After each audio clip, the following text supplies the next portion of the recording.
আসসালামু আলাইকুম। এখন আমরা ডিএমডির বাচ্চার এক্সামিন করব। এক্ষেত্রে বাচ্চার গার্জেন থাকবে সাথে, আমরা তার কাছ থেকে অনুমতি নিব। গ্রিটিং দিয়ে শুরু করব। আসসালামু আলাইকুম, আমি ডাক্তার মোহাম্মদ আব্দুর রউফ। আমি আপনার বাচ্চার কিছু পরীক্ষা করব। ব্যথা দিব না, ব্যথা হলে আমাকে জানাবেন। বাচ্চার কি সমস্যা, বাচ্চার নাম কি, বয়স কত, কি সমস্যা, কতদিন ধরে সমস্যা, এই বাচ্চার আপনার পরিবারে আর কারো এই সমস্যা আছে কিনা, আর কোনো বাচ্চার এই সমস্যা আছে কিনা, বাচ্চার হাতে শক্তি ঠিক আছে কিনা, কোনো বোধ শক্তির সমস্যা আছে কিনা, আপনার কি আত্মীয় স্বজনদের মধ্যে বিয়ে হয়েছিল কিনা।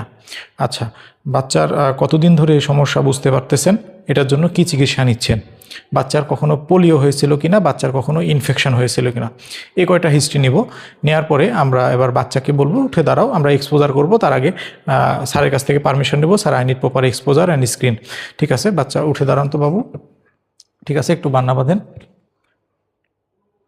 তাকে হাফ প্যান্ট পরাবো অথবা লুঙ্গিটা এরকম করাবো। ঠিক আছে, এরপরে তাকে বলবো যে স্যান্ডেলটা খুলে ফেলেন।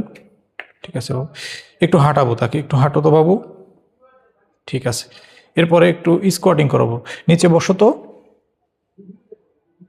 হ্যাঁ, এবার হচ্ছে বলবো উঠতে, বলবো উঠার সময় কি করবে, সে হাঁটুতে ভর দিয়ে দিয়ে উঠবে। হাঁটুতে ভর দিয়ে প্রথমে, তারপরে আবার অন্য জায়গায় ভর দিয়ে দিয়ে উঠবে। তার মানে এখানে তার ক্ষেত্রে গাওয়ার সাইনটাকে আমরা দেখে নিলাম, গাওয়ার সাইনটা তার পজিটিভ।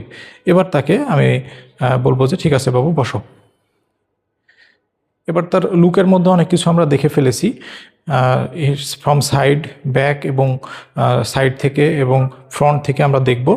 দেখার পরে আপনি লুঙ্গিটা এভাবে করে ধরে রাখতে পারবেন। হ্যাঁ, এটা এটা শুধু এটা ধরলেই হবে। হ্যাঁ, এরপরে তার হাতের গ্রিপটা দেখে নিব। আপনি দুই হাতে শক্ত করে ধরেন তো, এখানে গ্রিপ পাওয়ারটা কেমন আছে সেটা দেখে নিলাম। এরপরে তার লুকের মধ্যে আপনি উঠে দাঁড়ান, ধরান। আমি ফ্রম ফ্রন্ট, সাইড এবং ব্যাক দেখে নেব। ব্যাক সাইড থেকে আমি লাম্বার লর্ডোসিস, পেলভিক টিল্ট, বাটক এবং শোল্ডার, এগুলো সব কিছু স্পাইনের সব কিছু আমি পেছন থেকে দেখে নিলাম।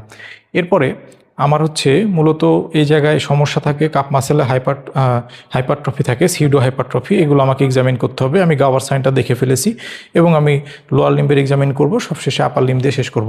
ঠিক আছে, লোয়ার লিম্বের মধ্যে আমি তার প্রথমে এখানে টেম্পারেচার, টেন্ডারনেস দেখে ফেলবো। টেম্পারেচার, টেন্ডারনেস, ব্যথা আছে কিনা জিজ্ঞেস করার পরে আমি তার টেন্ডারনেসটা দেখব। এবার হচ্ছে কাপ মাসেলটা ভালো মতো ফিল করব। এখানে পরে স্যার আমাকে জিজ্ঞেস করবে যে কাপ মাসেলে হাইপারট্রফি বা সিডো হাইপারট্রফি পাইছো কিনা, এটা ফার্ম কিনা বা কেমন, এটা দেখবে। এরপরে আমি ওনার গার্থ দেখে নেব, কারণ মাসেল ওয়েস্টিং থাকতে পারে। গার্থটা দেখলাম, ঠিক আছে, একটা অ্যাপারেন্ট একটা গার্থ দেখে গ্যালেজিটা দেখবো। গ্যালেজির সময় তার পায়ে হাত দিয়ে আমি এভাবে দেখে নেব।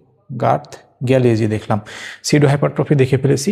এবার আমি ওনার পালসটা দেখে নিব।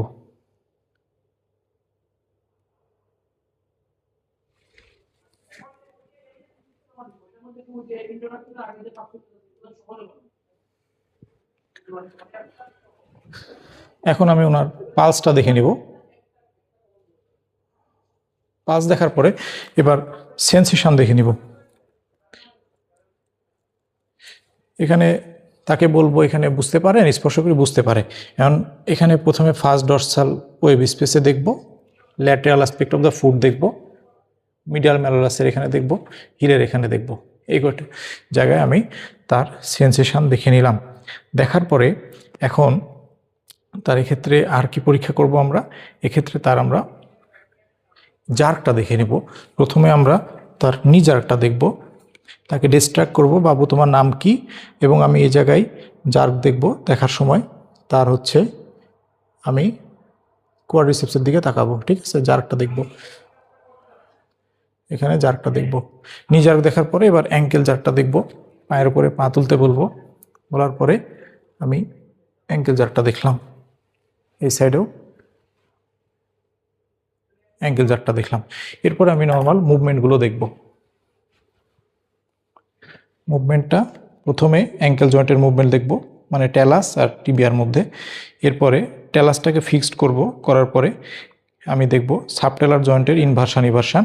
এরপরে আমি একটা দেখব অ্যাডাকশান অ্যাবডাকশান। ঠিক একইভাবে ট্যালাসটা এবং হচ্ছে টিবিয়ার মধ্যে ডরসিফ্লেকশন, প্লান্টার ফ্লেকশন দেখলাম। ট্যালাসটা ফিক্স করে ইনভার্সান ইভার্সান দেখব এবং সবশেষে অ্যাডাকশান অ্যাবডাকশান দেখব। দিয়ে আমি পায়ের এক্সামিনেশনটা শেষ করে এখন আমরা বাচ্চার যে চেস্ট এক্সপানশনটা দেখব। এক্ষেত্রে দাঁড়ায় দেখতে পারি, বসেও দেখা যায়, দাঁড়ায় দেখলে ভালো, বাচ্চার হাইটের উপর নির্ভর করবে। তাকে আমরা বসায় দেখব। প্রথমে এখানে পুরোটা এক্সপোজ করা লাগবে। প্রথমে আমরা তার ছেড়ে দিতে বলবো, শ্বাস ছাড়াও। ঠিক আছে, এবার হচ্ছে আপনি শ্বাস নেন বড় করে, আমরা এই ডিফারেন্সটা দেখে নিব। ঠিক আছে, চেস্ট এক্সপানশনটা ঠিক আছে কি না।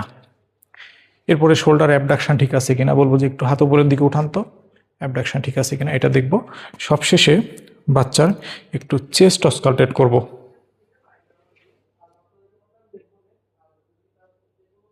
হার্ট সাউন্ড দেখব, আর বাচ্চার আর কোনো সমস্যা আছে কিনা এগুলো সার্চ করতে পারি।